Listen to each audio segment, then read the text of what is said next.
science knowledge only adds to the excitement, the mystery, and the awe of a flower. Evidence is evidence. It's public. Everybody can look at the evidence and assess it, and eventually, if there's enough evidence, come to the same conclusion. For newcomers and old-timers alike, the Chloe Sanctuary hopes to give you insight into the health and happiness of your companion parrots. We hope to help you build happy homes using reliable and proven tools. The best homes are built on a rock-solid foundation. And the best foundation for a happy home is the bedrock of science. When we stand on the shoulders of giants, the scientists who have worked long and diligently to understand our companions, we can reach new heights of understanding. And understanding is the key to success.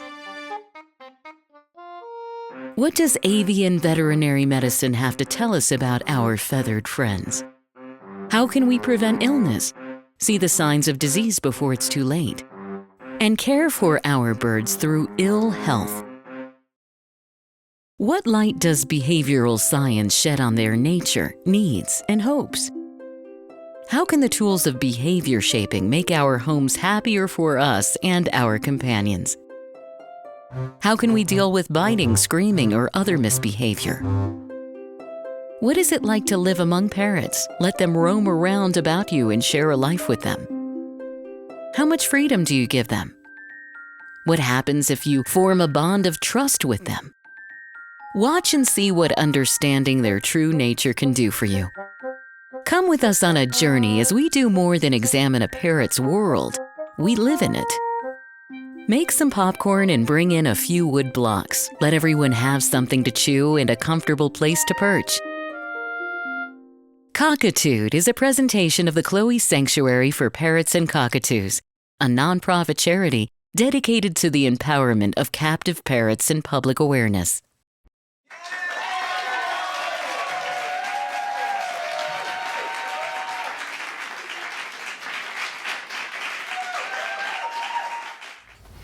Hi, and welcome to Cockatude, Cockatoos with Attitude, Episode 51.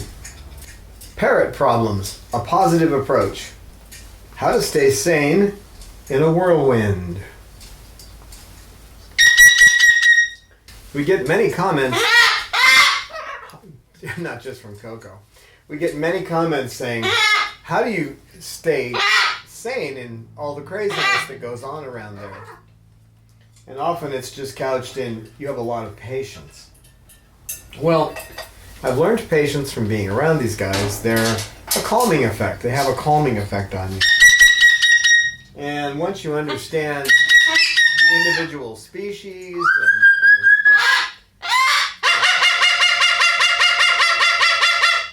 Yes, salamander. What are you doing? You having fun up there? You say, I haven't done introductions? Is that what you're telling me? Okay. Well, that's salamander. Salamander. Otherwise known as Sal or Mander, right? Yeah. That's from a story by E.T.A. Hoffman, a fairy tale. Yeah. The king of the salamanders is over there. Yep. And he's in love with the fire lily. But most people haven't read that story. Guy had some really strange fairy tales. Yeah, that's from my favorite one called The Golden Pot.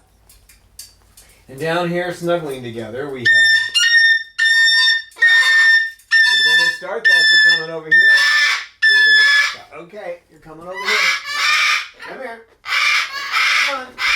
Oh, how do you get around this thing? Come on. Come on. Mander, come on, Mander. Come on.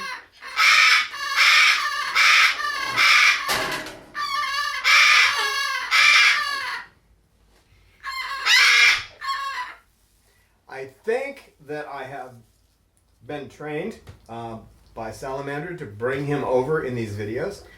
Normally he likes to play by himself over there, and he comes over and plays a little bit here, and he goes over there and watches movies. That's what he does. But he has started, Bob, leave him alone.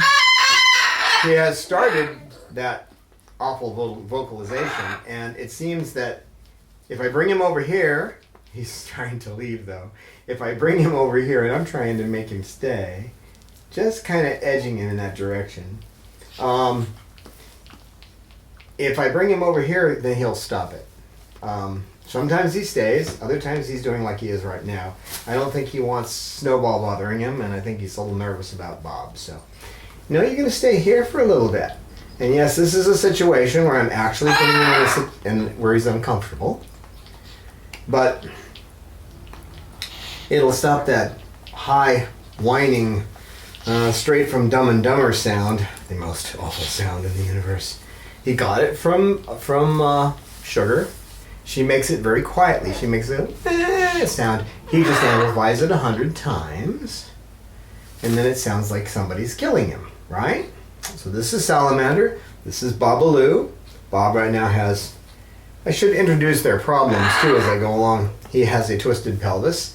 He also had a little bit of feather destructive behavior, but we took care of that without any medication. He just, as long as he has plenty to do, which includes tearing up about a newspaper a day and making a mound. It looks kind of like a gopher mound at the bottom of his cage, but that's what he likes to do. He chews wood, but he prefers paper.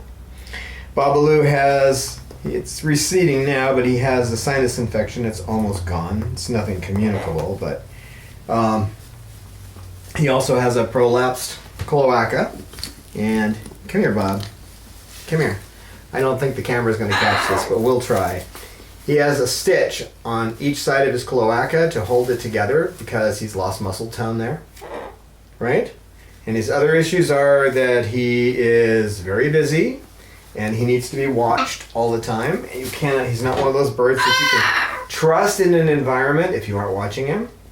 He'll get into something, or he'll get nippy, or he'll do something else. You're getting nippy down here. Come here. So, your turn. This is Cecil. Cecil the cockatoo. I'm going to do his song because he's getting nippy now. He's Cecil the cockatoo. Hello. He's Cecil the cockatoo. Hello. He's strung to the finish because he eats his food. He's Cecil the cockatoo.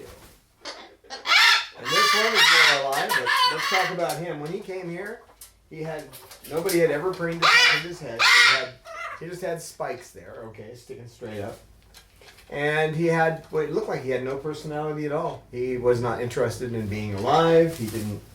He was almost like having a stuffed parrot. But he's coming around, and he's doing fine, aren't you, kid? And this is our Snowball. This Snowball. He has a little feather destructive behavior, but it's easy to maintain. Just give him a little medicine just at night. He doesn't need it in the morning. Because he tears his feathers in the early morning. Who knows why, but a little medicine at night, and he doesn't do that. He also was a bird that wouldn't come over. He would latch himself onto a cage. He was phobic. He didn't want to get involved. Now he plays Frisbee, and he has a good time doing that, don't you, kid? He also has mate aggression, so you want to keep him away from females, or at least keep a good eye on him when there's females around, because he will have a tendency to attack them. And it looks like it comes out of the blue if you're not paying attention closely, but we'll talk about that. It's not out of the blue, it's the frog in the hot water, and we'll discuss that point. So he has aggression. He also tends to pick spots on your body. So I've worked with him, he doesn't do it much anymore. But if you have a blemish or you have a little scab, he's going to pull it off. Aren't you, kid? Aren't you? Yeah. Let's see. So we've introduced him, and this is Peaches. Peaches has 6 fused vertebrae in her neck. She also has a little bit of arthritis. Their spines are fused, but there's 2 little joints in there, and those both show a little arthritis. She also has feather destructive behavior. She'll chew her chest, so she's on a tiny bit of medicine, about 1/10 of what you would normally give a Moluccan. These are actually Saram cockatoos or salmon-crested cockatoos. In the United States, we call them Moluccans, just like we call budgergars parakeets. And there's parakeets with 18-inch long tails, but those are her issues. Peaches is an amazing personality. Her daily maintenance requires dedication and mindfulness.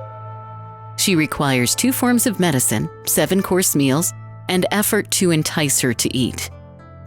Extensive preening every day, special tools to trim nails, constant attention to her vocalizations, daily walks, and twice yearly checkups due to the possibility of impacted feather follicles and the nature of her spinal injuries. It seems a common misconception among the general public that parrots are like toys in a toy box. Nothing could be further from the truth. They are complex creatures. Recently, scientific studies have shown them to be at least as intelligent as chimpanzees. Every captive parrot needs special humans who will dedicate themselves to understanding them, those who know their species as it lives in the wild, special people that understand their social, mental, and physical needs. They need to be understood for what they are, and not as merely human companions, as circus performers to bring smiles. Peaches needs all this and more. She is our special girl. Will you help us care for Peaches? Please make a donation today at our website, chloesanctuary.org. That's spelled CHLOESANCTUARY.org. As a special thank you for your donation, we will joyfully send you a postcard with Peach's happy face.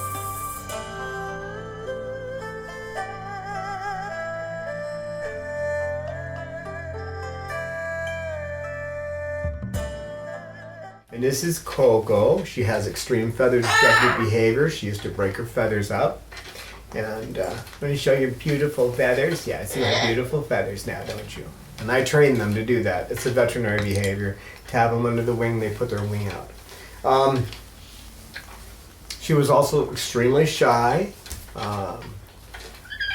She probably wouldn't have lived too long.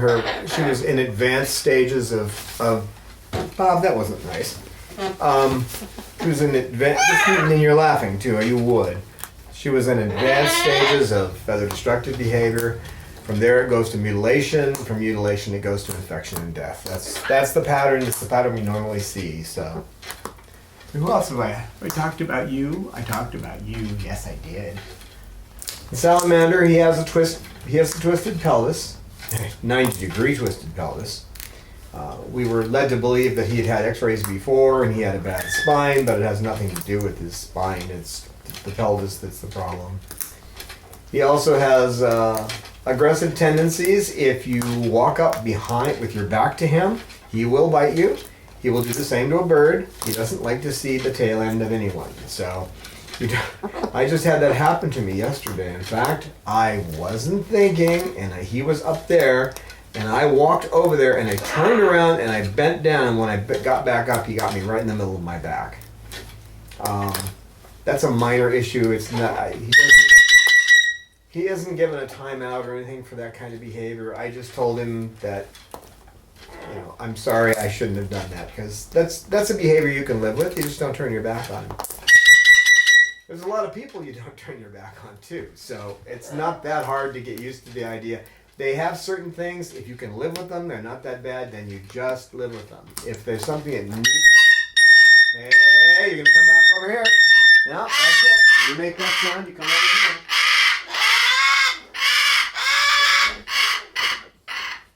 You must have made that sound again, didn't you?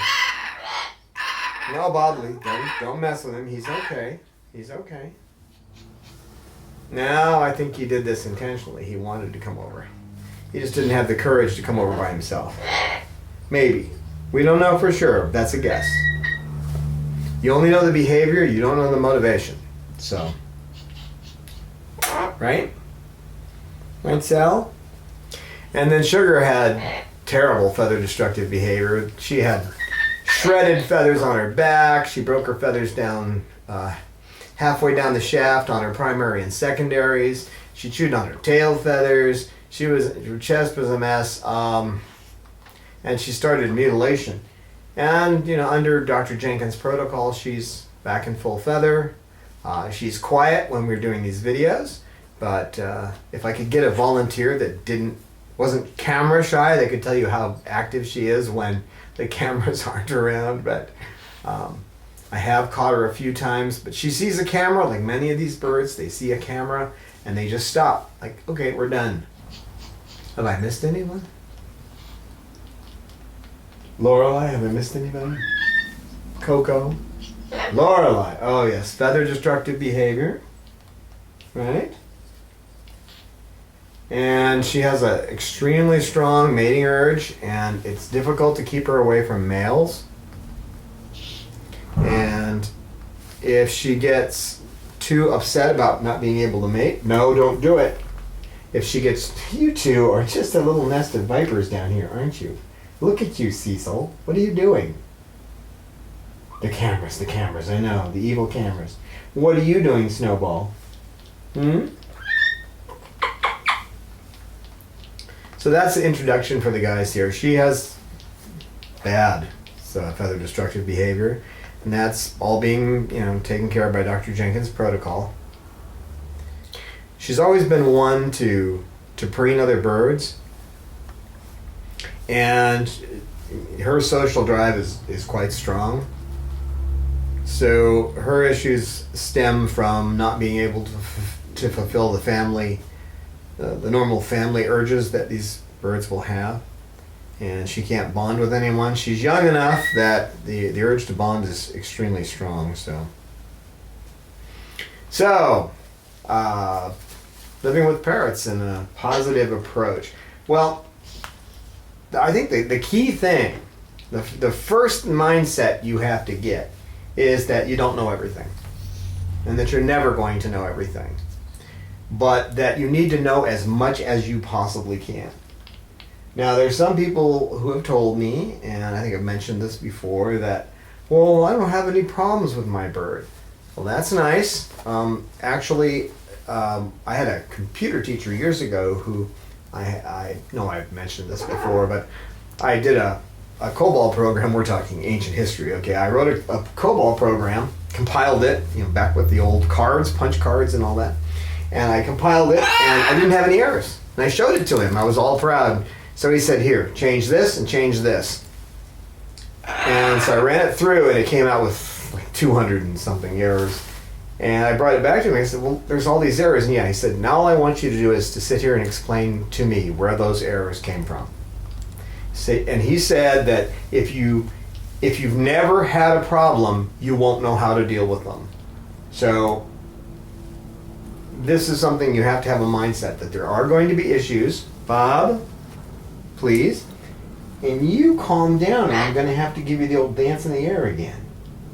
Just calm down. I know the cameras bother you. I know that. But you're a good Cecil. You're a good Cecil. Yeah, you are. Yeah. I'm going to get a hidden camera. Maybe I'll use the camera off the computer. And just show people how wonderful you are when we don't have the cameras up. Yeah. Because some people don't believe. But now here's another thing. If you guys remember, Chloe over there. Yes, feather destructive behavior. I've got to mention that. Chloe sitting in the box. She had feather destructive behavior. And she had it for years. They tried everything. I mean, I saw the original vets tried, well, they didn't try Haldol, but they tried a couple of different hormones, which we know doesn't work. And finally, they did a salpingo-hysterectomy, which they don't really do those much anymore, but that makes it so the egg won't come down, but they still have their reproductive organs, so they're still looking for a mate all the time, which is not good for their psyche. They can't produce an egg. They want to bond. That's a tough situation to be in, so you want to know as much as you possibly can. And I mention these over and over again, hoping that, someone will just dig into their pockets and spend the $200 you have to spend to get these 2 books. But the Basaba Manual for Cetacine Birds, which helps you with the physiology, biology, and the physical problems, the somatic problems, the health problems that they have. And it also deals a little bit with behavior, too. They got some great charts in that book about behavior. And then the Manual of Parrot Behavior, which is You know, it's a scholarly work. It's well researched, and there's tons of references you can look into to find out more. But those two books, if you study them, you'll find it's much easier to deal with these guys. And then knowing reward training, of course. If you know that your son won't go out and mow the lawn, but if you offer him a $20 bill, he'll do it. Well, that's reward training. There are negatives with that, though. Of course, if you think about the son who doesn't go out to mow the lawn when dad says, "Here, go mow the lawn," you have to give him a reinforcer, in this case a $20 bill, to get him to do it. Now what you're doing is you're teaching him that you don't work in a family to support the home, you work for cash. That's what you work for. You're only working for yourself when you want money. So you have to think about the other things you're teaching while you're rewarding them, okay? Like in this, and there's always some kind of exchange, and you have to feel that way. What exchanges, what compromises am I willing to make? You have to sit and think these out. Now, there's some good apps that you can get.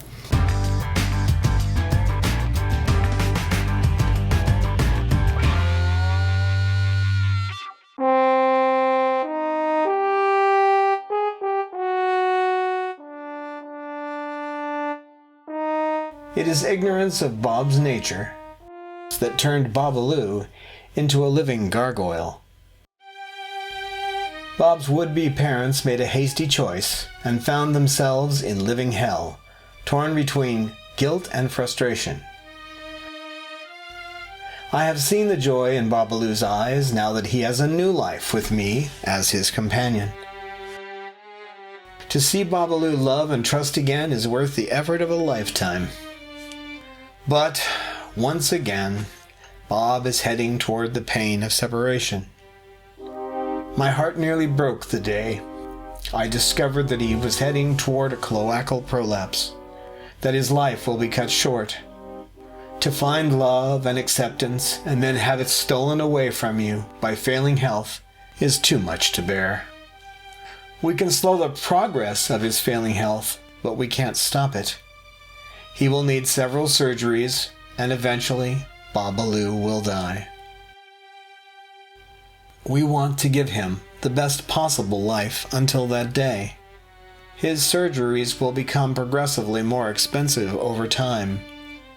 Won't you please lend Babalu a hand and donate to his medical fund today?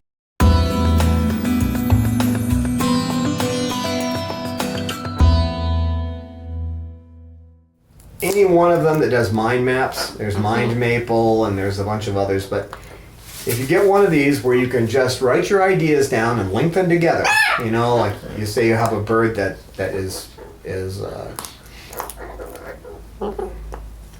they get snippy. You have a bird that's getting nippy, okay? And you've caught it early on. You have a bird that don't. Speaking of nippy, I just mentioned nippy, and what are you doing, Bob? Quit pulling the hair on my arm, please. Is Cecil the cockatoo? Hello. Is Cecil the cockatoo? Hello. He's strong to the finish 'cause he eats his spinach. He's Cecil the cockatoo. Yay! Cecil bird! Cecil bird! Cecil bird! Hey, Cecil. Hi, Cecil. Now, if you notice, he was nipping, I don't know if you saw it, I think the camera up there was at the right angle. He was nipping at my arm, and now I'm putting my face right next to his beak. Don't do these kind of things unless you know the bird well, okay? He got me on the nose one time, and it was my stupidity.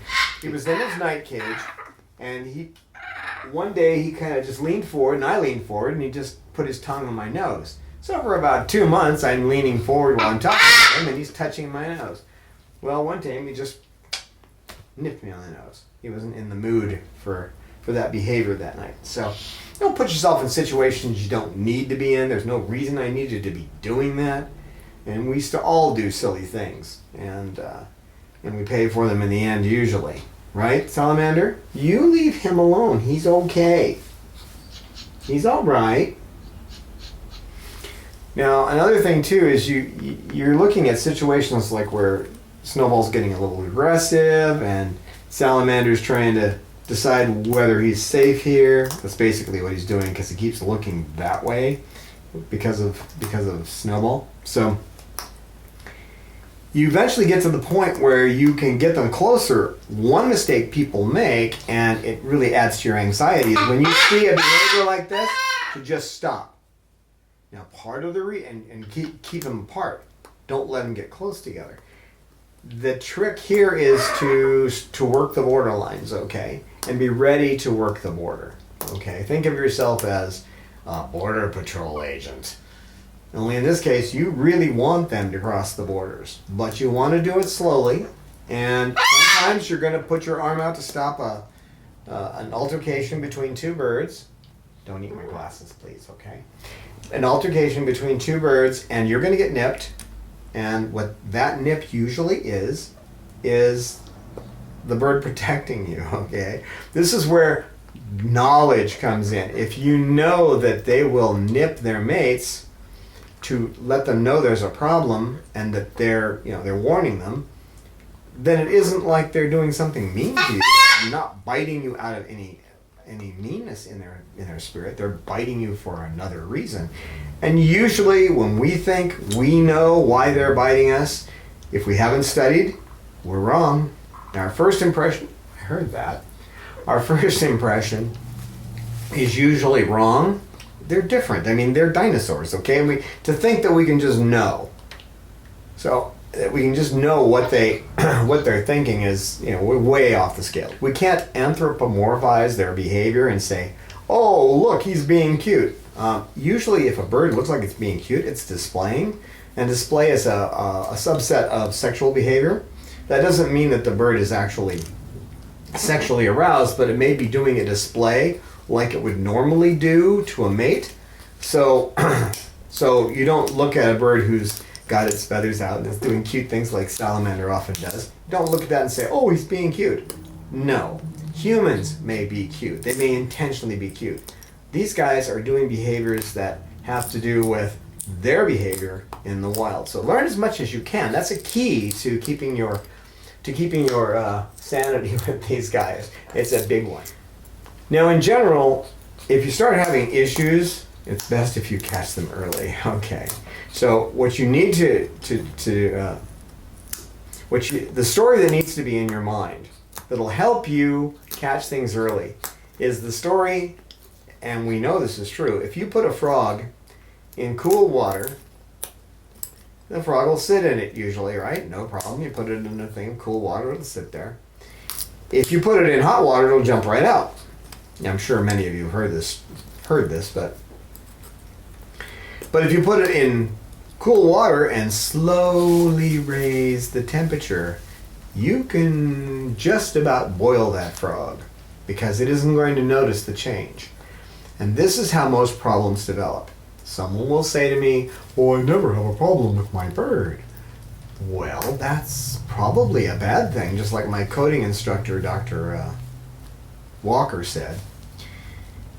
If you don't have problems, you don't know how to deal with them when they arise. So you have a bird that, never does anything. And then, one day it just kind of walks over and kind of pulls on your pants while you're sitting there. No big deal. Okay, then the next day it kind of pulls on your pants and takes one little nip of your pants, right? And this goes on and on. Eventually it's kind of shaking your pants and you're not thinking anything of it. And then one day it reaches, grabs your pants and gets your leg inside and pinches you.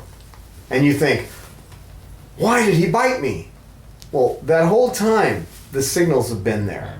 Now you'll see things happen what appear to be sudden. They're not. If they appear to have happened suddenly, they didn't. They built up over time, you just didn't see it.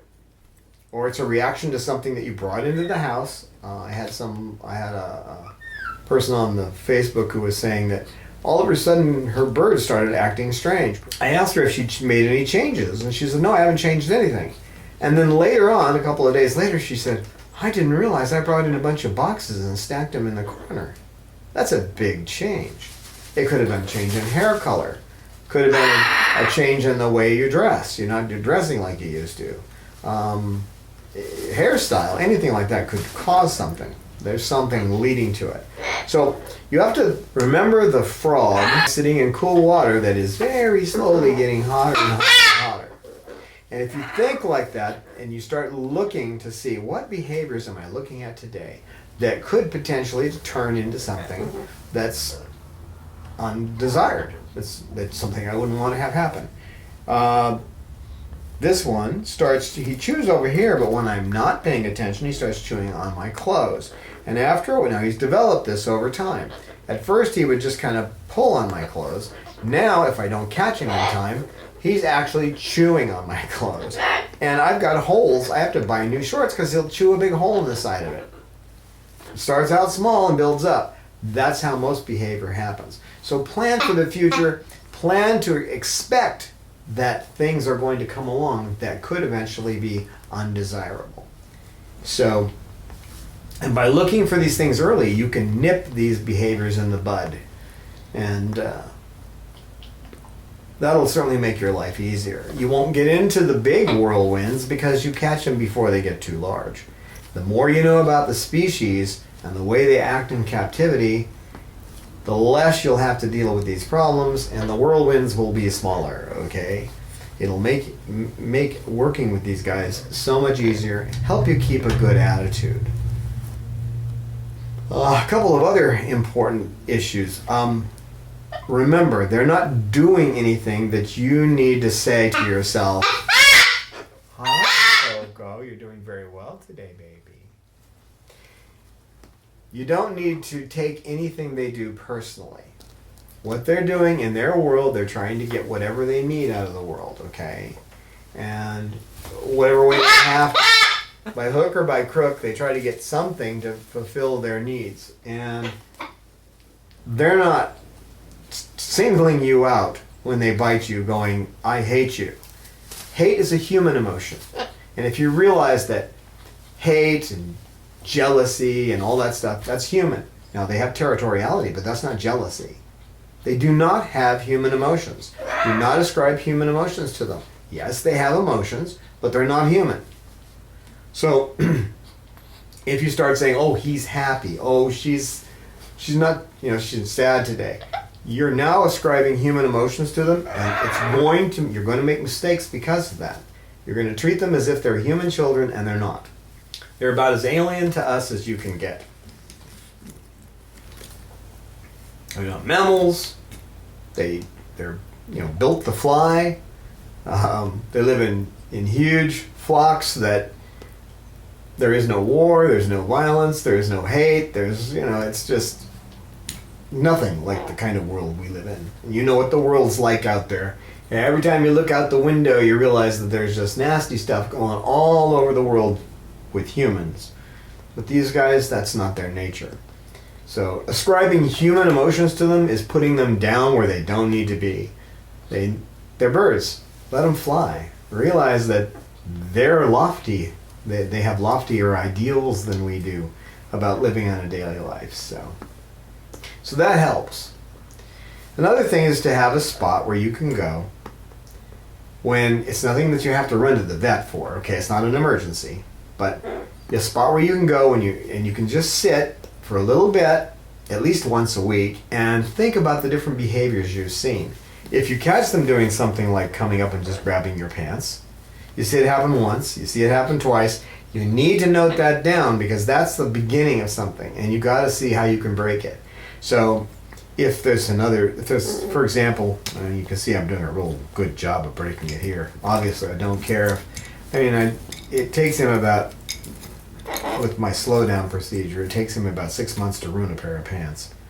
Although he can do it quicker if I'm really not paying attention. Which, of course, they can lull you into a sense of security, too, by just kind of being quiet and chewing wood and then occasionally grabbing your clothes. Make notes and write down any slight difference in behavior. And think, where could this go? Where could this go? Now, I worked for a guy, it's funny, I used to work years and years ago, I worked in the plumbing industry, in wholesale plumbing. And we had this new manager coming in. I was working for a company I was the inventory control manager, and we had a $1.3 million inventory, and we were losing money. Okay? And obviously that had nothing to do with me, but we were losing money. So they brought in a new manager. And this guy, Mike Chacon, brilliant man, just a wonderful motivator. He really didn't know anything about the plumbing industry. But within a few months, he brought us out of the red and into the black. It was amazing. And the way he did it was things like this. And this is something you need to remember. What he told us, he said, if you see a problem or a potential problem, you come up and tell me about it. He said, but if you don't have 3 potential solutions when you come up to talk to me, I'll fire you. So now don't get the idea that he was a bad guy. He wasn't, because every month he'd walk out and say, employee of the month, and he'd give you like a $50 gift certificate to a wonderful restaurant for whoever did some special thing to increase our productivity. Come here. Come on. You're gonna nip. Someone's getting nippy again. He's Cecil the cockatoo. Hello. He's Cecil the cockatoo. Hello. He's thrown to the pitch 'cause he eats his spinach. He's Cecil the cockatoo, aren't you? Cecil bird. Cecil bird. Good boy. A good boy. That's to keep me from getting nipped. Now, again, if you do this with the 3 potential solutions, then you don't go, okay, I'll try this. And when it doesn't work, you go, oh, it didn't work. Now what do I do? You'll never do that. Because you try the one thing, it doesn't work. You try another, and then you're still thinking, I gotta have 3, so you're trying to come up with another one. You're down to 2. You've had, hi Cecil. You've had one that didn't work, that leaves you with 2 other ideas, and you're thinking about, how do I make another 3rd while you're doing number 2, okay? So, you always have potential solutions. And then, if you have research, if you have reference works, like the Manual of Parrot Behavior and the Basaba Manual, you see something like what I saw in over Bob's eye, and you go, well, what could that be? And I initially came up with conjunctivitis, but it wasn't. It was a sinus infection because of the way their sinuses run through there. Now, I knew a little bit, and I'd studied it, but I hadn't studied it in depth. Now I know a lot about how their sinuses work. And that helps a lot with the next problem that comes up. But having that 3 potential, and never go, well, I'll just try this. No, think of 3 different things. I'm serious. It'll make your life just a lot better. And it'll take the stress off you if you do that. Now, other things, just practical things that can help you stay calm and get through things. Have a regular vet that you see every year. Establish a good relationship with your vet. Make sure that your avian vet knows your bird, knows the health of your bird. And when you have a record like that, it's easier to bring them in. Have an established plan. You know a little bit about first aid. Make sure you know how to pull a blood feather. If you know how to pull a blood feather, when you look and you see your bird's bleeding out the feather, that's not a problem, right?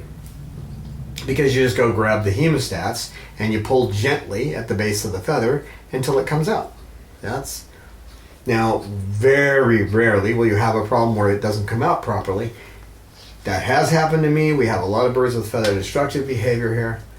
And so you get it out, you have some kind of damage to the follicle, you put superclot on it, you get them to the vet immediately. But you have a plan. Having a plan for these situations. What am I going to do in medical situations? There's a great video from the Birdie Boutique from Dr. Burkett on first aid. It's how do they say that? I don't watch television. It's the bomb. I don't know if that's really old or what. I haven't watched television in 20 years. But if you get his video and you watch it, you'll have an idea what you need to do. You'll have your things. You won't be using flour to try to stop bleeding and stupid things like that. And those are just crazy. As Dr. Burkett says, don't bring me a birdie biscuit. Okay? It's not what you use. You use superclot. And I like that much better than the styptic powders. It's really hard to put a powder on a bird. And if it's a powder, it's easier for them to ingest it.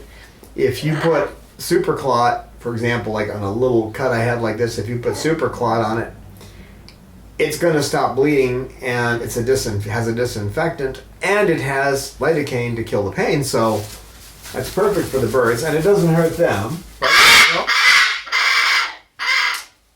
And when I talk about go back to the frog thing, okay, the boiling frog. This one used to scream throughout the entire videos. Remember how I had to always hold my hand over her head? It took time, but she's getting to where she accepts the fact that these cameras are out. You better not bother him, Snowball. See, that was slow too. He sat over there and he worked his way up. Now they're confronting each other. I don't like that head position. Let me get him. Coco hasn't let go of him. Come here. We hope you will consider supporting us on Patreon today. This is how it works. We produce up to 2 videos a month. As a patron, you pledge to give us a donation, whatever you feel is right and meets your budget. Patreon gives us your gift monthly. You can easily set a limit on how much you donate a month. You can change the amount of your pledge at any time.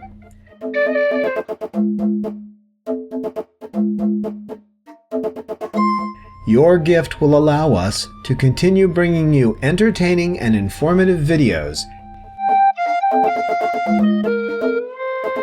Patreon.com/Chloe Sanctuary.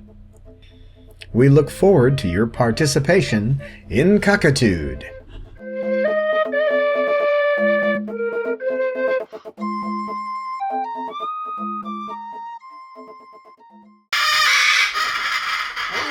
Yes, hello. You're a good boy, but I could kind of see where that was going.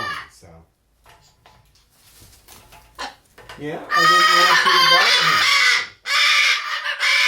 Peach, you just sit here.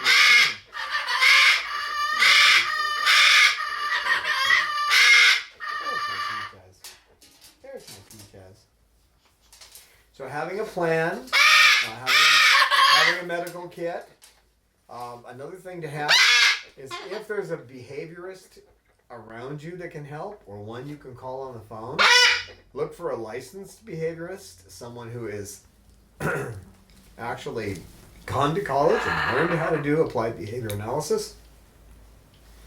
I do not have a college degree.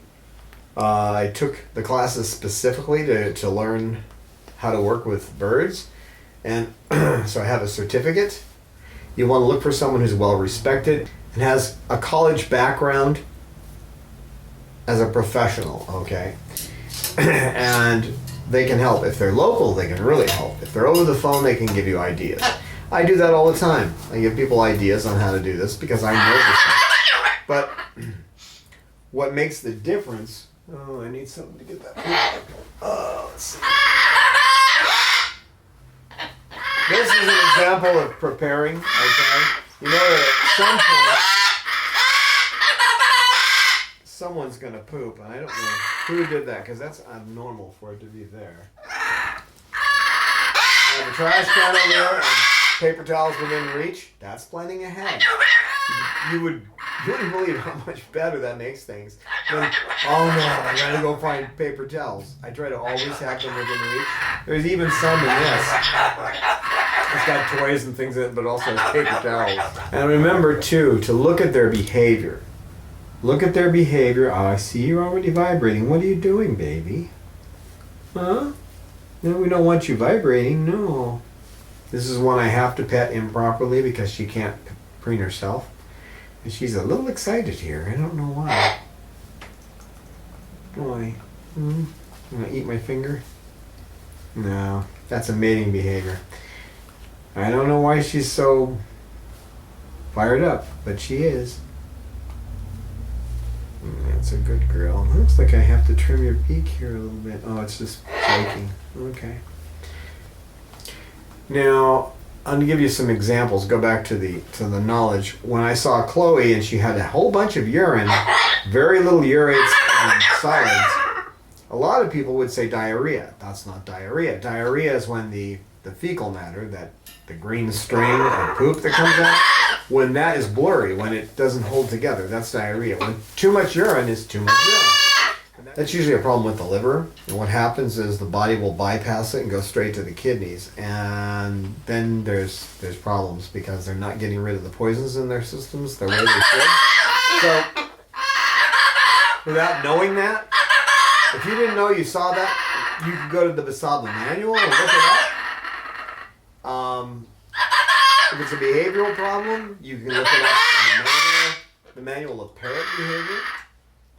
So, and you see me react to different things all the time. I'm watching Bob, I'm watching what's going on with these birds over here. I'm watching I keep my eyes on what's going on.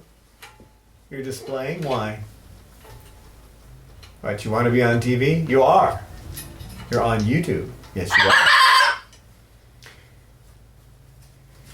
I know, sweetheart. I'll still touch you a little bit, but I don't want to hype you up too much. That's something too. You'll hear things.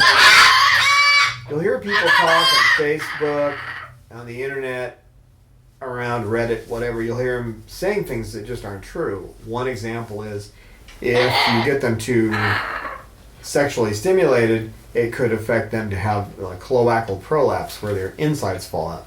There's no evidence of that. But what it can do is cause them to become bonded to you, and then you have to deal with mate territoriality, which you don't want to deal with that. If you don't know what you're doing, it can be really tough. No choice with her. I have to touch her down there.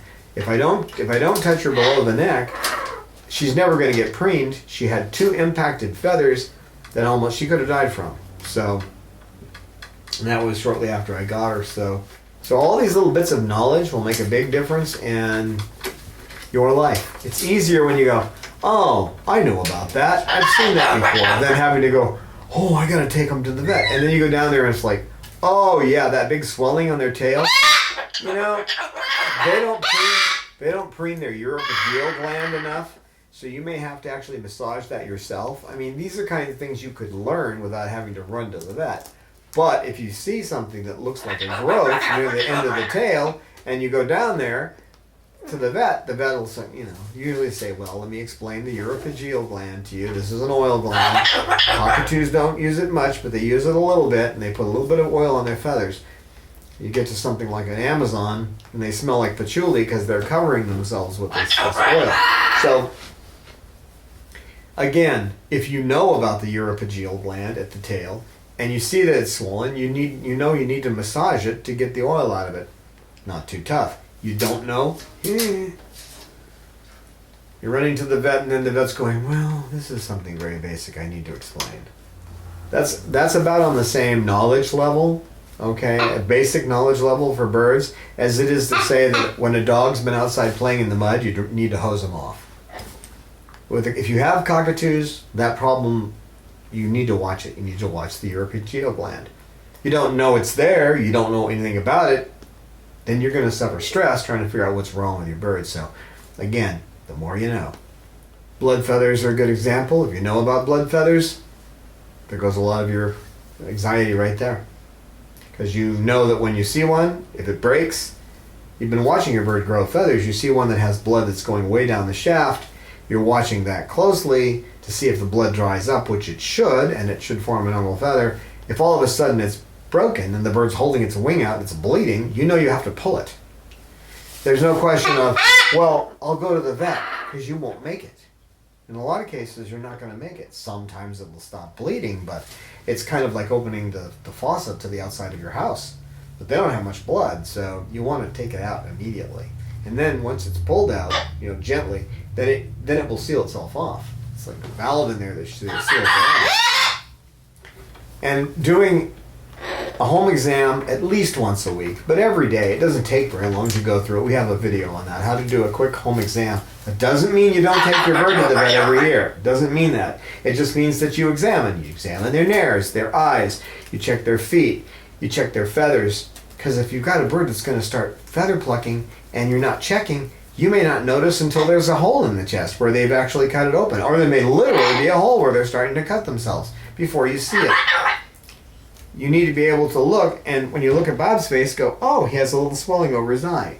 Now it's a lot smaller than it was, but just seeing that one little thing got him to the vet early, and that's good because he's been on antibiotics for 14 days, and it's just now starting to go down. So check their feet to see if their feet have anything, you know. But that's all in our video. If you check all the time, every day, or at least once a week, their physical condition, you keep a track of the little things you see that are changing in behavior, and you go and you examine it and say, that little behavior could turn into this. Oh, that's really cute. He just comes over and he nips at my little spots on my skin. That's what happened with Snowball. And after a while, he was actually biting. Okay, he was biting and pulling the skin and trying to get those little spots off. At first, it was cute. It wasn't, that's what I understand. I was told that, and then this son of a person decides, oh, so cute, so he encouraged it. And now, you know, it's taken a long time to get that behavior introduced.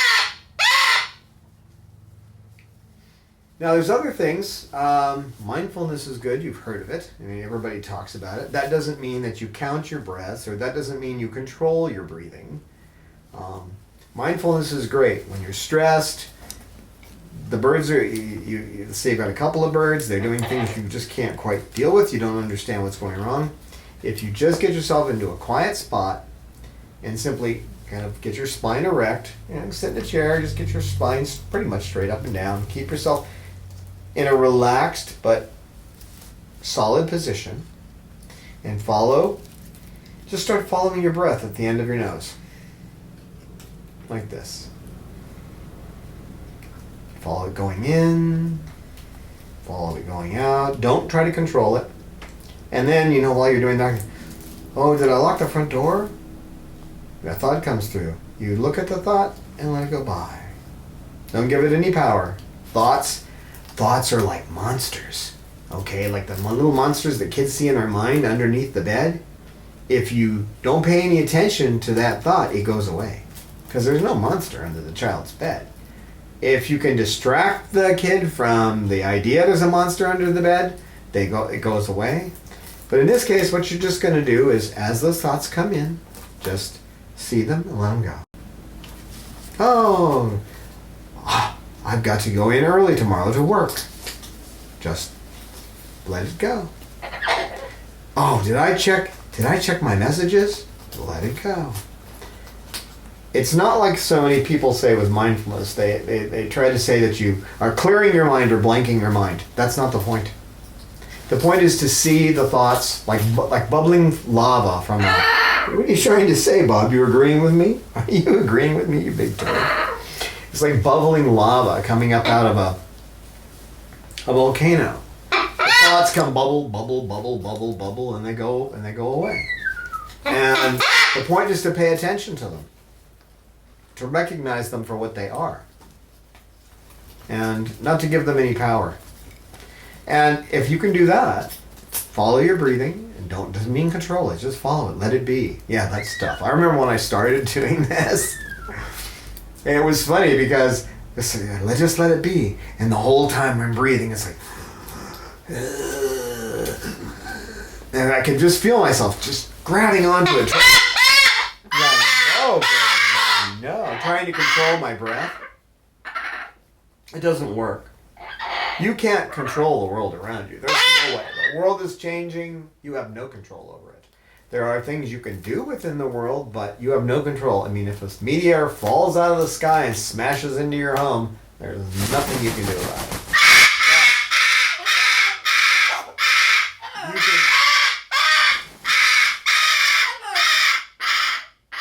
I know.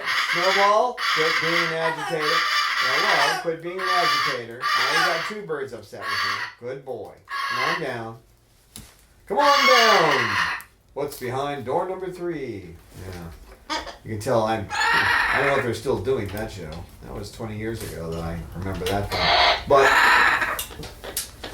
so if you can practice a little mindfulness, there's a good app for that too if you have an iPhone. I don't know if they have it available for Android, but it's called Centered, and it's actually put out by can't remember who it is, but it's a medical group. It's a well-known medical group. I can't remember, Mayo or somebody. I don't remember who made it, but it has a 4-minute meditation in there that's just what I'm talking about, and that's real mindfulness. Mindfulness is not controlling your breathing. It's just being aware of the moment, being aware of the thoughts that come in and out. You hear a sound, be aware of the sound as it comes and goes, and then go back to your breath.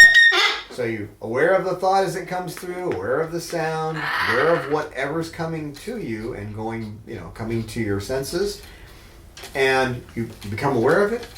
You see it there, and then you go back to your breathing. And then you become aware of some other thing that comes in. Oh, what am I making for dinner tonight? And then you go back to your breathing. And then, and after a while, you'll be able to deal with these thoughts that come in like, oh, I can't deal with this behavior from my bird. Oh, it's just a thought. And let it go. Go to your breathing.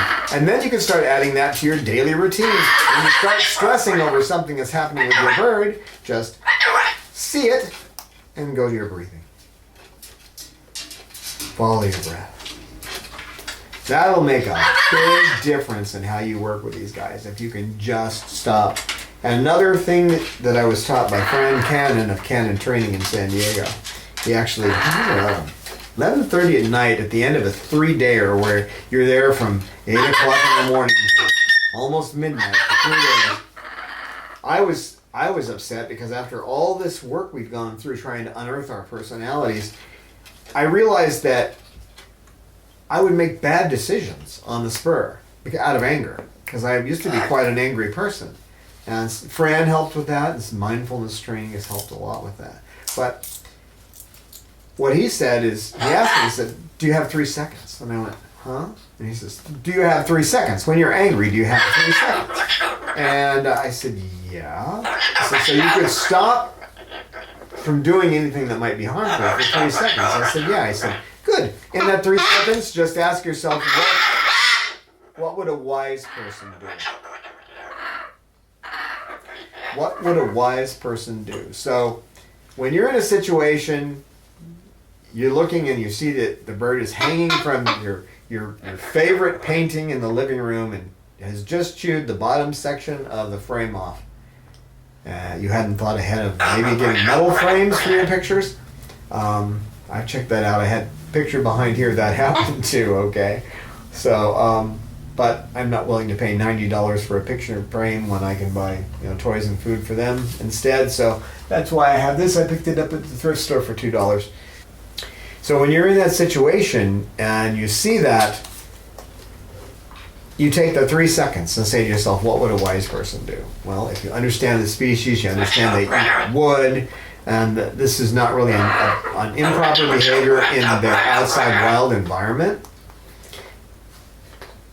Speaking of improper behaviors, salamander, you're not supposed to be exhibiting mating behaviors with the perch. Salamander, what are you doing? Oh, I don't know what to say. What do you say, Coco? Oh, you want to be held? You've been such a good girl. Yes, you have. So then so what you do is you walk over and with a piece of wood in your hand from your little wood bin that you have, and you go over and talk to your bird, and you get him to step up, and you give him another little piece of wood. Some of them will just throw it away if you hand them something, but you give them a piece of wood, something else, and then sit down and redirect their attention and play with them a little bit. Don't make them realize that, boy, that was the thing you were focused on. Just make it look like, oh, I just came over, I saw you, and I thought, boy, you need some company. You want to do it like that, because if they get the idea that if they chew on picture frames, you're going to come over and take it, then you've got another behavior you don't want to deal with.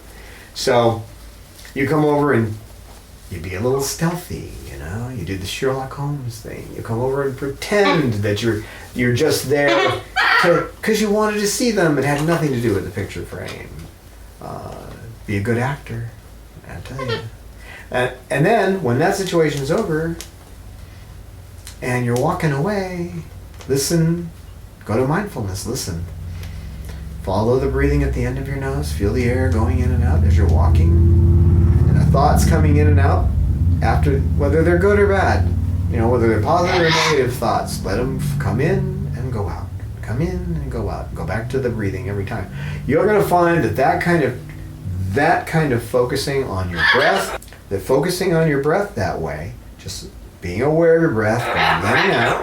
Which, face it, if you weren't breathing, you'd be dead. I mean, you can hold your breath for about 3 minutes. After that, after 5, you're gone, baby. So it's important. Our breathing is critical, and it's there all the time. So it's something we can use to focus. So just focus that way. After an incident like that, relax and think, did I handle that properly? Is there a better way I could handle it? Don't let guilt come in. If you see guilt come in, when you've done your little bit of breathing, then just start thinking about, well, I could have done that better. I really didn't do a very good job. When you catch yourself doing that, then go back to your breathing. And let those thoughts in and out, and keep your focus on your breathing and say, what could I have done that would have been better? And if you have any negative thoughts come in there, maybe there's something, maybe I don't want this bird, or whatever. Realize that you are not your thoughts. Thoughts come and go. Thoughts don't have much meaning unless you give them power. It's when you see that thought and say, oh, that bird is mean, and you give that power, then all of a sudden your whole world turns red, and now this bird is mean. No, the bird's exhibiting a behavior. What's that behavior mean? So try the mindfulness thing. That's could be really helpful for you. I know it makes a big difference in my world. And if you run into a situation where, let's say, a bird is nipping you and you can't get them to stop right now, you don't have to solve all problems immediately. What you can do is redirect them, take them from the area they're in to a new area, okay? Sit them there, give them treats, do something else with them, and then put them in their cage. Take them out 5 minutes later or whatever and start over. You can stop. You don't have to solve all problems right now. Go to the mind map, write down, okay, I see this behavior. He did this. And where have I seen it before? What are the circumstances? It was in this room. It was at this time of day. There were these people there. Try to mind map it out. What was the circumstance? What could the bird possibly want? Did it try and get social interaction? Was it trying to get your attention? Was it frustrated? We don't know for sure, but a good example of frustration that we're fairly sure of, there's something that they like to eat, like an almond, and they can't get to it. That could be frustrating. They want you to pet them and you're typing on a keyboard. That could be frustrating. They want your attention. Here they're seeking a social contact and they can't get it. But go back to when you really start to practice with the mindfulness, just following the breath at the end of your nose. As things distract you, you see that they distracted you, you go back to your breathing. Don't go, oh no, I got distracted again. Don't do that. Just go, oh, okay, I saw that. Now back to this. Breathe. You'll find that'll make working with these guys so much easier when you can just pull out of these thoughts that want to take, they're going to take hold of you. They only take hold of you if you give them the power. Because a thought by itself does nothing. It's only when you focus on it that it becomes your master. And I don't think I really want most of my thoughts running my life.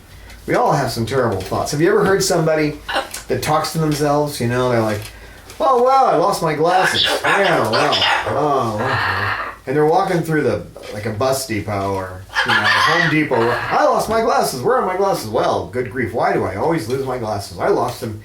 I think I lost them down this aisle. Oh, well, I don't know. Maybe I didn't lose them down this aisle. Maybe they're just talking to themselves. You and I talk to ourselves like that all the time.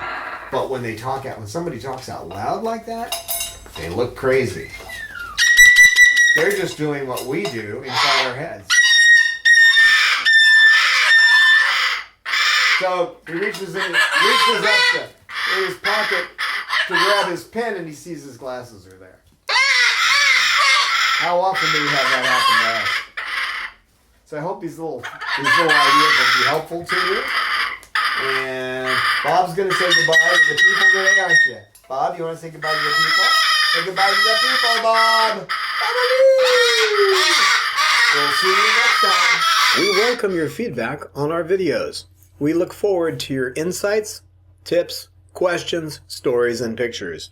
You can email us at cockatude@chloesanctuary.org, reach us on Twitter @Chloe Sanctuary, and join with us on our Facebook Chloe Sanctuary page.